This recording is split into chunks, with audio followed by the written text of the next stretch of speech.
Hey, this is Matt once again. Welcome back to another video. And this is a paid request for Bobby. Thank you so much for that. For those interested, requesting any type of videos, whether it be a topic, tier list, ranking, review, re-review, thought streams, commentaries, whatever the case may be, feel free to send it either directly to my PayPal. I do have a Cash App as well. Links are down below in info box. I'll get to as soon as I possibly can. So, thank you. And Bobby's always been a very generous guy, so thank you for that. And this time he wanted me to review Trolls Band Together, the third, and I believe so far, final movie on the Trolls thing. Just I think they did some specials or TV stuff, but for feature-length films, I believe this is the last one. And looking at the box office, it seems like this one kind of did meh. Where the way it looks, it cost $95 million and only did like $100 million in the U.S. Another 100 foreign, so like $200 million worldwide, which kind of shows, I just did diminishing returns compared to how the first Trolls was. I want to say 2016, give or take. Now, the Trolls films, I will say they were colorful, sugar-coated fluff pieces that were, for me, they were fun, decent time wasters, including this one, for what they need to be. They're not films I'm going to hold in high regard as the best animated, CG animated films of all time. They're not films that I'm going to, or I think a lot of people are going to really talk about throughout the years. I would say that the biggest takeaway is the song from the first movie, which got pretty popular, and I still think it's a very catchy song. The big song that they sing at the end of the film, that became a big hit. I still think that song in the first one is the best of the newer songs in all three of these movies. Here you have a song where NSYNC were kind of got back together and sang one called Better Place, which was there. I mean, I didn't... NSYNC is one of those bands where I heard of them, of course. I knew about them. They were on the radio all the time, but I didn't buy their CDs or listen to them and stuff. More of a new Kids on the Block guy, if I have to pick. The right stuff.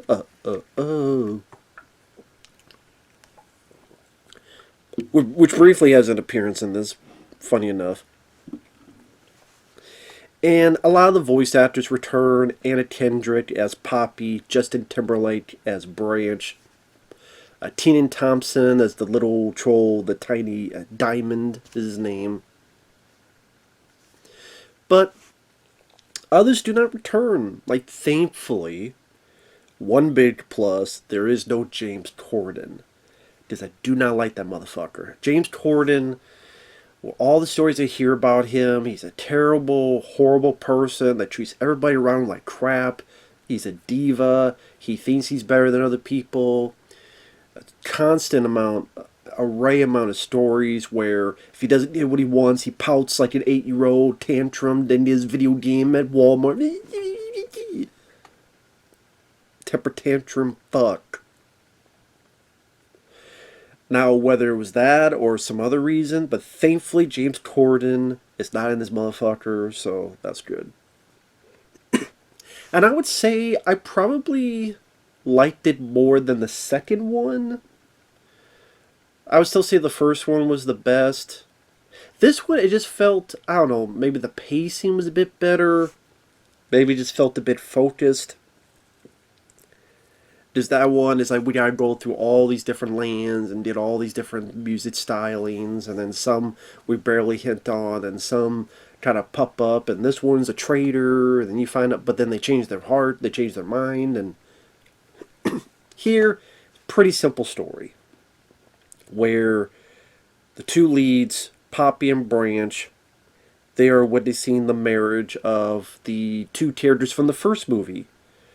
I forget what species they are, but they're the giant ones that at first were going to eat the little trolls in the first movie, but then the prince and the new bride, new girlfriend, by the end of it, they fall in love and they become friendly with our characters. Those two are finally getting married. During the marriage, someone arrives, and it is, you find out, one of Justin Timberlake's character, Branch, one of his brothers. I should say it starts with Justin Timberlake's character, Branch. I'll just say Branch. Branch starts with him as a little baby. He's part of a boy band called Brozone, where there's the heartthrob, there's the leader, there's the fun one, there's this sensitive one named Floyd, and then there's Branch. The five of them go out, they're supposed to do this move, it doesn't go well. Most of them are pissed at the leader, voiced by Eric Andre, because he's always the main perfection, so they all leave. Floyd is the one who actually talks with Branch, gives him like a piece of his clothing, some encouraging words, and then leaves. And so we cut to here, and while Branch is still pissed that you guys abandoned me, you guys never came back for me, I was with my grandma, and then she got eaten, which we learned in the first movie, and none of you ever came to see me. But Eric Andre goes, listen, Floyd is in trouble. He's in danger. We need to get the other brothers and get the band back together because Floyd is trapped in this diamond and somehow singing this song will blow up this diamond. And Floyd is taken by these two tall, very thin, gangly people, a brother-sister team. One of them voiced by Amy Schumer. Granted, she's playing a villain, so it fits the profile, but she's playing a villain who steals stuff. Because she's always, people think she does steal a lot of jokes. So it's interesting they cast her as a person who's a thief. In this case, the reason she has this Floyd creature in the diamond is because they use it to steal his essence. Well, you suck it out of him like a normal lady. No, I'm just doing. Not all ladies do that. There's a lot of good ladies out there. But there's some beaches. But instead of sucking them out, which maybe at least he gets some enjoyment, do it this way. And in doing so, then they can dance and do other stuff. And be stars. But the more essence they take, you do it too much, more likely he'll die. So it's a race against time. So Poppy decides to go with Branch, and then they go with Eric Andre, and Eric Andre has this little, not quite caterpillar, but this type of creature that's also the vehicle. And then Kenan Thompson, from Kenan and Kel, among other stuff, he's on Saturday Night Live. He voices the Tiny Diamond, which I think I don't remember if he appeared at the end of the first movie, or the second movie, I can't remember. But he joins the journey as them getting to the brothers, the other two, and trying to get to where they need to go to rescue their entrapped brother. And that's the story. Like I say, it's pretty simple, pretty straightforward. I will say one thing with these movies, they're very colorful. They're very colorful with the way they look, with definitely the shiny, dangling tees that you kids may enjoy, that at least you could have some pretty, it's weird to say nice production because it's all CG animated, but they're neat-looking movies. They're the different environments, all the different color schemes. There's even a bit, I think they do about 2 times, where in the creature that's their vehicle, there's a button called Hustle. If you press it, then goes super fast to the point that literally goes into 2D animation. And they play around with the 2D animation. I thought that was really cool. I did not expect to see 2D animation in this, but that was nice to see. A reminder of yesteryear, where now you see less and less of 2D animation. But I thought that was really cool. I thought that was really neat to see. That was a nice idea. At the voice acting, I don't mind Anna Kendrick. This is definitely more Justin Timberlake's movie this time. Because I would say he didn't have as much to do in the second film, and here he's definitely up front. Definitely the star. Yeah, they do fine. I don't have a lot of issues. Eric Andre, he does fine as well. Like I said, I didn't really have a problem with anybody voice acting wise. The environments they go to, whether it be Vacay Island, where there's people surfing, and the heartthrob one is there, and then you find out he has a wife and kids, but the wife is like, he's this big and the wife is gigantic. And they try to skirt the issue of how does that work. And it's like, well, we don't even know. Or and then he has kids that are bigger than him. Some with pink eye. Then the other one is at this miniature golf course, and then this is where Poppy finds a sister, a long-lost sister. Which I thought that part of the plot was... didn't really amount to a whole lot of anything. I mean, you could tell it's coming because when Poppy is talking with Branch about, oh, I wish I had a sister, and then it cuts to the father going, I'm like, so you just gave away that eventually there's going to be some sister character. I don't know why they put that in there. I don't know why they gave away that so early. It's like, well, okay, that guy... He's looking like this. I mean, what else would that be? So eventually you're going to meet someone, and eventually it's going to be a sister. I don't know why you would give that away so blatantly. And I don't even know if you needed that in the movie, because they find out they're sisters, they do a little song and dance, then she says, you all can't leave, and wait, who did you marry? Like, I mean, or who got married? Those two big ones, those creatures, they're your friends? But you think it's going to be some battle, you think it's going to be some tense standoff, you think it's going to be, okay, some other additional action sequences or stuff where they got to sneak away, or they got to escape, or they got to do this. No, it's just, you can't leave. The brother that was there, the fun one, he's like, no, we gotta go rescue our brother, he's trapped.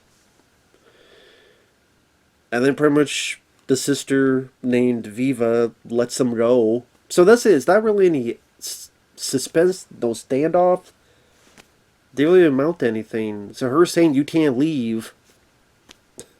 I mean, I guess on one end it doesn't make her a villain or anything. But at the same time, if it's like, no, you need to be here because it's dangerous out there, it feels like a lot more could have been done with that. It just leads to later on that married couple, that the big creatures are on their honeymoon.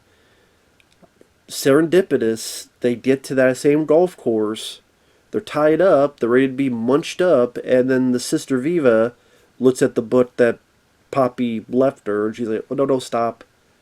You know, my sister. And then by the third act, they come in to help out a bit. So, I mean, it's not like it was a huge bother to me, but it just felt kind of half-assedly put in there. That, oh, well, Poppy needs a sibling too. When it could have been that she will think of these people as her brothers because she likes Branch so much, and that you have this kind of more budding romance between Branch and Poppy, and you could build that up, and about how she'll look at the brothers, and she always wanted to have siblings, so these could be her brothers, but then she starts to first be confused and angry as to why Branch would push them away, but as time goes on, she realizes Branch's point of view, she realizes what Branch was saying, and then you get to, well, at least we're together, you got me. Which they do put that in there, because there's a scene where Branch Because apparently after everything's over, they're still going to separate and leave, and Branch takes it a bit hard, like, you guys never came back.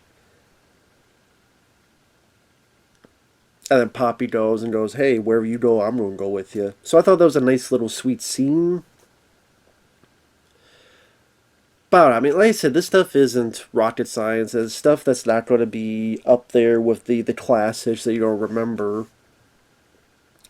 But it's nice to look at. It's colorful. It's decently paced. They do a lot of cover songs if you're into that kind of stuff. There's cover songs of New Edition's Candy Girl, which then goes a little bit into New Kids on the Block, You Got the Right Stuff. Which, ironically, those are boy bands. And Justin Timberlake doesn't sing those, but the one he does sing is one with NSYNC. I actually think it would be kind of neat to have Justin Timberlake try to sing a New Kids on the Block song. I think that'd be kind of interesting to hear. But oh well.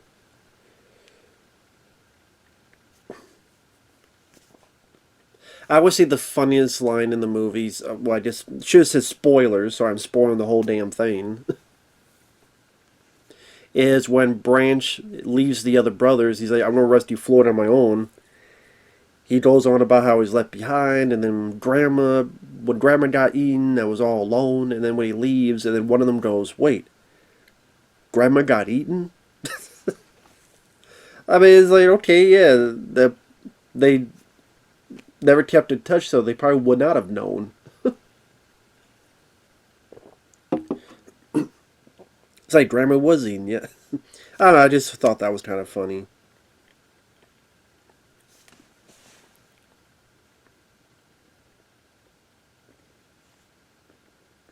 I didn't mind the designs of the villains. I don't know why they remind me of... There was one time I saw someone do a video game playthrough of one of those Five Nights at Freddy's games.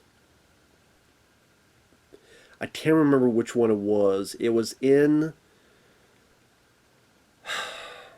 God, it was one of the later ones, and there's like this female doll. Like, it was the one where you had to like cross some place, and some ballerina robot kept going back and forth, and you had to kind of quiet and sneak over to get to the other side of the room. And then there's this like female robot with a... I don't know, just something about like those designs remind me of these. I don't know why. But I say I didn't mind the designs on them. I did like how Amy Schumer was trying to say how they were so poor, and the brother calls her out and goes, what are you talking about? Our parents were dentists. So it shows just how they're just spoiled brats. One thing I also did like at the end, spoilers, is that the brother does have a change of heart. He does help out a bit. But then he too gets arrested. He's like, wait a minute, I had a change of heart. And then someone says, yeah, but you also had kidnapping. And you did all these other crimes. And he's like, oh yeah, that's true. Okay, let's go to jail. I thought that was kind of funny. Because at times it does happen in some of these kids' films where they did these horrible things. And granted, they did have a change of heart, but they still committed these crimes. But at least maybe you get some good behavior. Some leeway. But I thought that was kind of funny. I mean, ladies, the other guys, spoilers, the other brothers get caught. Branch and Poppy, they rescue this little, I don't want to say hare that covers. It's like a mini version of Cousin It from Addams Family, who always gets kind of verbally abused by the siblings, especially the sister, Amy Schumer, which, I mean, hell, who wouldn't want to get revenge on Amy Schumer? She helps them out to rescue the other brothers, and then you have this big chase scene at the end, where they're in the caterpillar type of creature vehicle, and the siblings are on another vehicle, and at least you get to see the cityscape. I like the environment. I thought the music was, high energy. Was anything that made my ears bleed.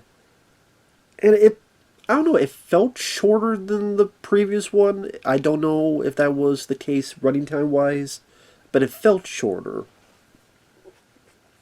And at the end of the film, after everything's said and done, you do get a little bit of reappearance of NSYNC. NSYNC gets to voice some of their trolls for a little bit.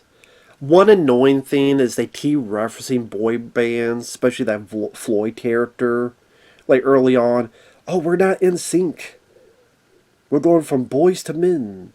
And I guess we're not the new kids on the block anymore. That was some of the worst dialogue in the movie. When they kept doing that, it's like, you did it? They referenced a boy band. Yeah, we did it. That was the worst part of the movie to me.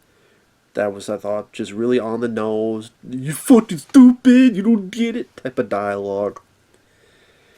I mean, I'm sure people could be more harsh on this, be more critical on this than me, but for me, it was fine. It was fine. I mean, I'm not expecting Wall-E or the original The Lion Team when I'm watching Trolls band together, but if you like the first two, I would think you would like this one. I just maybe it depends how you feel about Justin Timberlake. Although if you don't like, I doubt you would see these films in the first place. Like I said, they're fine. I keep repeating the word colorful because they're at least nice to look at. They don't come off as bland looking or boring looking. The music, I don't mind cover songs. And there's some fun, high energy to them, and they're entertaining enough fluff pieces that they were easy to watch for me. It wasn't like watching Norm of the North through Rob Schneider or the TV show Santa Inc. So bad I completely forgot I had seen it until a few people reminded me. And the fact that James Corden is in it, like I said, that's a nice plus. Kenan Thompson does fine. I don't mind Kenan Thompson. They have this little running gag where he's wants to be an adult, but he's still a baby, so he has his pacifier, and he keeps asking Justin Timberlake, "Do you want mine?" No. Until eventually he does, since he was the baby in the group at the beginning of the film.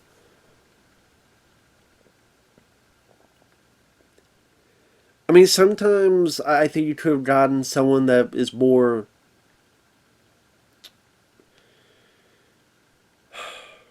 like they did after... I don't know how to put it. Like someone who has much more experience with voice acting. Like Justin Timberlake, okay, you get him because he's good with the songs. But I think if you got actual voice actors, maybe you could have got a little bit more emotional pathos with some of these line readings, but again, it's not the worst I've heard either. Because I don't consider Justin Timberlake some grade A actor or voice actor. But again, they have a tendency to cast more celebrities than voice actors. Voice actors that know how to get their tone, get certain inflections of words, to get the best out of it, to really create an actual character, not just sound like themselves. Because I don't know how many people go see an anime film because, oh my god, that celebrity is in it. Maybe they did back in the day, I don't know about now. But at the same time, it worked. I mean, the Lion King worked. You have Matthew Broderick and, of course, great, like James Earl Jones and stuff. But still, it was fine. Yeah, I didn't mind it for what it was. So, with that said, thanks for watching, take care, and we'll see you guys later. Bye-bye.